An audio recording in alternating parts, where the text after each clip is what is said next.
যদি একটু লক্ষ্য করেন যে আসলে এই পরিস্থিতি কিভাবে তৈরি হলো।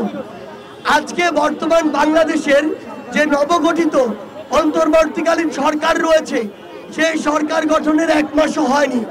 আমরা কখনোই বলবো না যে আপনি এই সরকারের সমালোচনা করবেন না, প্রশ্ন করবেন না, বরং আমরা আপনাদেরকে যৌক্তিক উপায়ে উৎসাহিত করি এবং আমরাও চাই এই সরকারের যে কোনো যৌক্তিক সমালোচনা করতে, প্রশ্ন করতে। কিন্তু 16 বছরের যে ফ্যাসিস্ট সরকার বাংলাদেশে একটি করাপ্টেড সিস্টেম তৈরি করে দিয়ে গিয়েছে, সেই সিস্টেমের বিরুদ্ধে যখন নতুন আরেকটি সরকার আসে, ওই সিস্টেমটি বুঝার জন্য তো ওই সরকারের ন্যূনতম কয়েক মাস সময়ের প্রয়োজন হয়। পাশাপাশি এই যে ফ্যাসিস্ট সরকার 16 বছরে আমলাতন্ত্র থেকে শুরু করে বাংলাদেশের প্রত্যেকটি সেক্টরে তার তোষামতকারী ও মদতপুষ্ট যাদেরকে বসিয়েছে, এখনো তো তাদেরকে সমূলে উৎপাটন করা যায়নি। এমন একটি জায়গায় দাঁড়িয়ে সরকারের সবার আগে প্রয়োজন এই সার্বিক অবস্থাটি বোঝা। যারা ওই ফ্যাসিস্ট সরকারের মদতপুষ্ট দুর্নীতিবাজ রয়েছে, তাদেরকে ওই সিস্টেম থেকে উৎপাটন করা এবং তারপরে সিস্টেমটি নতুন করে রিফরমেশনের দিকে যাওয়া।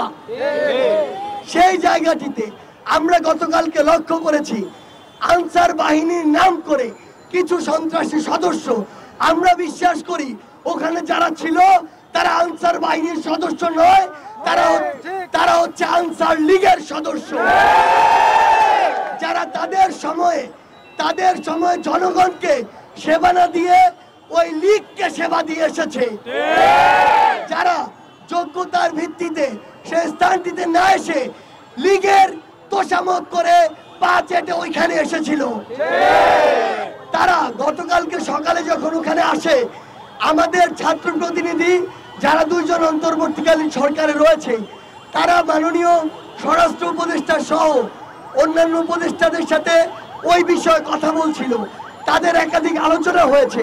এরপরে আমি এবং হাসনাত আব্দুল্লাহ আমাদের স্বাস্থ্য এবং আমাদের যারা আহত ও শহীদ ভাইরা রয়েছেন তাদের বিষয়ে কথা বলতে মাননীয় স্বাস্থ্য উপদেষ্টার কাছে যাই, এবং আমরা যখন বাইরে ওই কিছু আনসার সদস্যদেরকে দেখি, আমরা তখন তাদের বিষয়েও কথা বলতে মাননীয় স্বরাষ্ট্র উপদেষ্টার কাছে যাই। অর্থাৎ ছাত্র জনতা যে কোনো সময় বাংলাদেশের নাগরিকের যে কোনো দাবির জন্য সেটি শুনতে প্রস্তুত এবং সেটি আলোচনা করতে প্রস্তুত। কিন্তু আমরা যখন তাদের একটি টিম সচিবালয়ের ভিতরে নিয়ে এসে সকলের সাথে কথা বলার ব্যবস্থা করলাম, দুপুরে একবার কথা হয়েছে, সন্ধ্যায় একবার কথা হয়েছে, তারা কনভিন্স হয়, তাদের অধিকাংশ দাবি মেনে নেওয়া হয় এবং বাকি দাবিগুলোর জন্য যৌক্তিকত বিবেচনায় কিছু সময় চাওয়া হয়।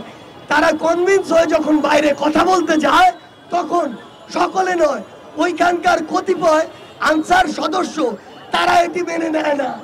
অর্থাৎ তাদের উদ্দেশ্যই ছিল দাবি মানা বা না মানার সাথে কিছু নয়, তাদের উদ্দেশ্য ছিল সচিবালয়কে অবরুদ্ধ করে দেশকে অবরুদ্ধ করার চেষ্টা করা।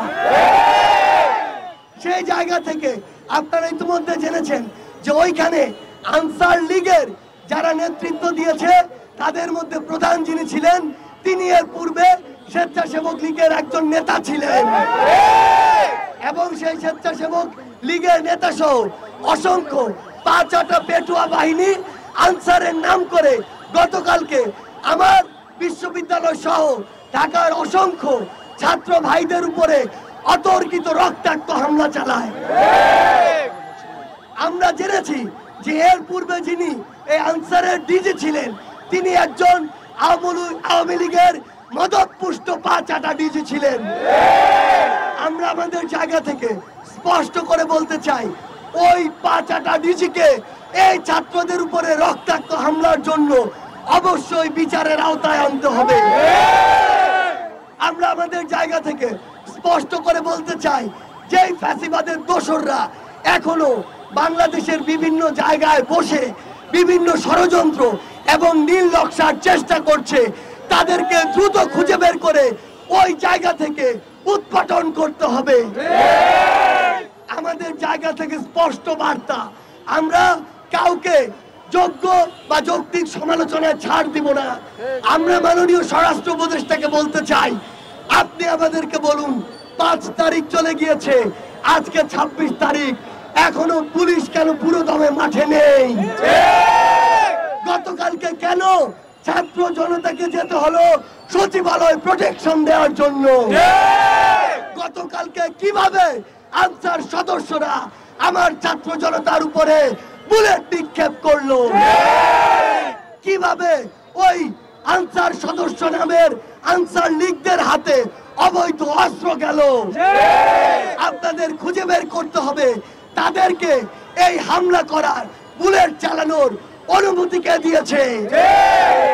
আমাদের জায়গা থেকে স্পষ্ট বার্তা, অন্তর্বর্তীকালীন সরকারের কোন একজন উপদেষ্টা যদি তার দায়িত্ব পালনে নিজেকে যথেষ্ট যোগ্য এবং যতটুকু শ্রম দেওয়া প্রয়োজন ততটুকুর উপযুক্ত না মনে করে, তাহলে তার নিজে থেকেই এর চেয়ে ভালো একজন অপশন খুঁজে দেওয়া উচিত।